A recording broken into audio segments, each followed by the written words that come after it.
fala dele. Honorato, eu peço desculpas aqui, mas, claro, né, a gente estava aguardando esta coletiva. Quero voltar aqui contigo e já tentar entender um pouco, né, você que estava acompanhando, inclusive, aqui com a gente, esta coletiva. A gente vê ali que acho que o ponto relevante é essa afirmação, né, de que os Estados Unidos eles vão administrar ali a Venezuela pelo tempo que for preciso, até que haja aí uma transição muito mais segura, adequada e sensata. Isso vai, a princípio, ali parece que vai um pouco até além, né, dessa operação aqui militar, acaba rompendo até o discurso ali de uma intervenção limitada. Qual é a leitura que você faz, né, sobre estas falas? Na prática, aí, o que o Trump está dizendo é que não confia na capacidade ali das forças políticas da Venezuela? Trump ainda tem prioridade, né? Não tem muito jeito. Ele é o cara do momento. Mas eu acho que dá para fazer uma análise, assim, tem muitos pontos a se olhar, né?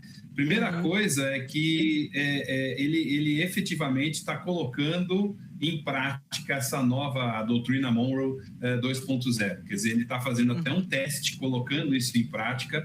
Ele foi explícito em dizer que quem cuida desse pedaço do mundo é ele, então essa mensagem foi passada.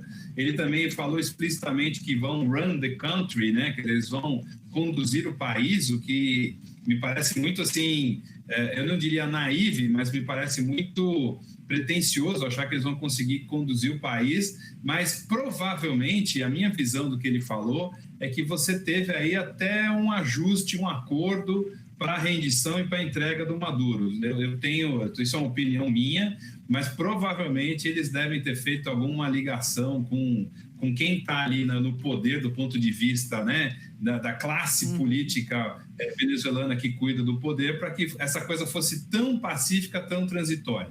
Os Estados Unidos também têm o péssimo hábito de achar que elegendo uma pessoa como o problema todo, ele vai resolver o problema de um país. Isso já aconteceu no Iraque, já aconteceu no Afeganistão e outras situações que o fato de você tirar o ditador principal não resolve o problema do país, né? E ele foi muito explícito em dizer que as companhias americanas vão ajudar a gerar riqueza para a Venezuela e, óbvio, para elas próprias, né? Então, eu acho que a gente está vivendo efetivamente um momento de transição, né, de poder, no sentido da geopolítica que a gente vivia até pouco tempo atrás, e agora esse fato realmente demonstra o interesse do governo Trump e a força dele de dominar uma determinada região do mundo do ponto de vista de força geopolítica. Essa é a mensagem que está passada, né? E a gente vai ter que conviver com isso. Se a transição na Venezuela for muito fácil, né, significa que certamente havia um acordo com os poderosos dali. Eu acho que até tinha comentado contigo que dessa entrevista não sai da minha cabeça o pôster daquele filme do Guerra das Estrelas, o Império Contra-Ataca. Quer dizer, eu acho que a mensagem do Trump é: estamos de volta ao jogo nos moldes que a gente trabalhava nos anos 60, 70 e 80.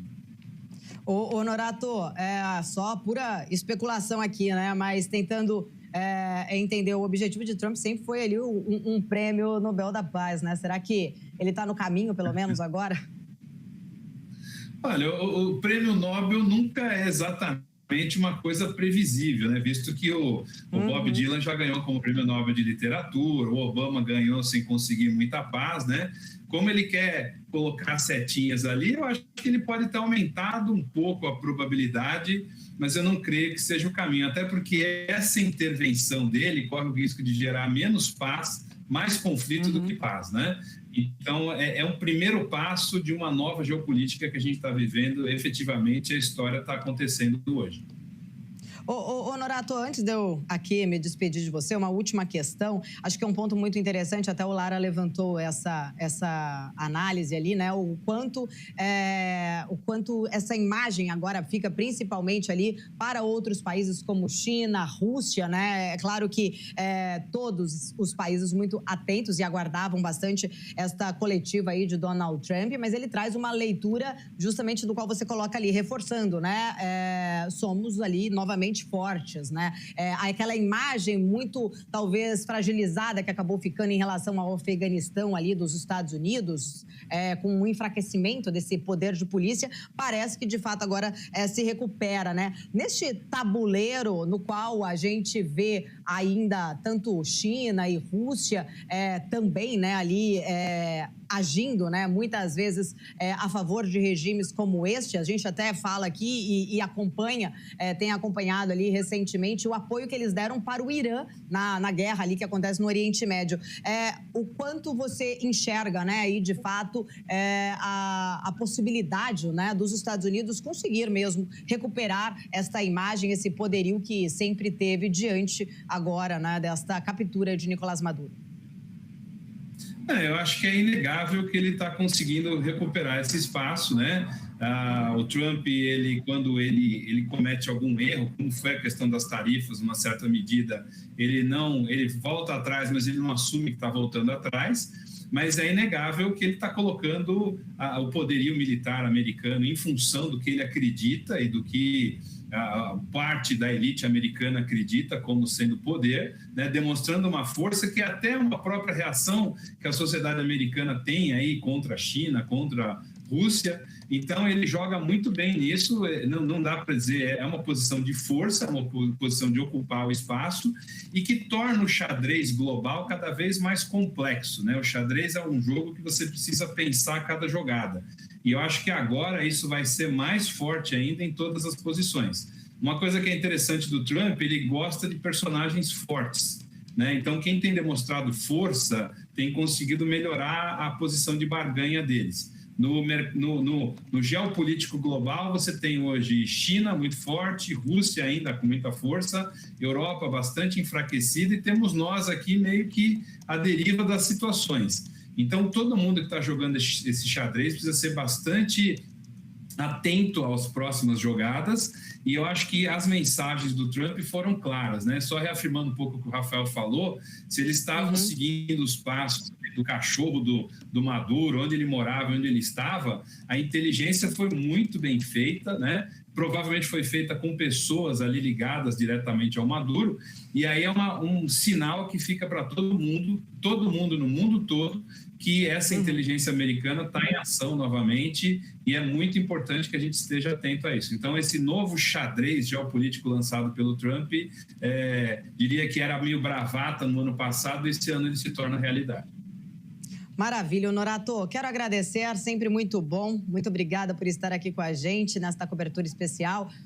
Honorato que volta, inclusive, na terça-feira aqui na nossa programação, tanto no News, mas também no nosso painel BMC, que com toda certeza nós vamos falar muito sobre este tema ainda. Quero agradecer. Obrigada por estar aqui conosco. Eu que agradeço sempre, parabéns pela cobertura, que vai vir muito mais coisa pela frente, né? Boa sorte para nós e, de novo, feliz ano novo para todo mundo que nos assiste, em especial para vocês aí do estúdio.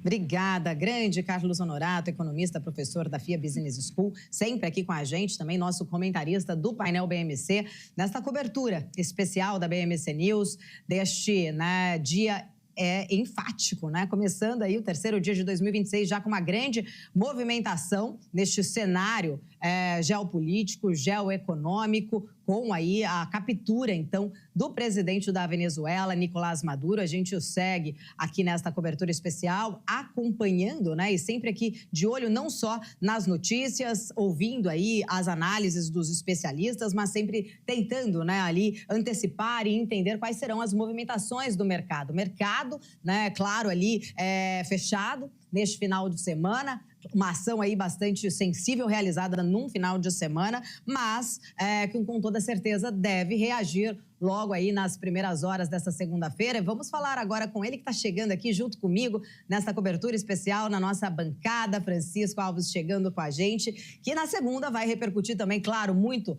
né, sobre esta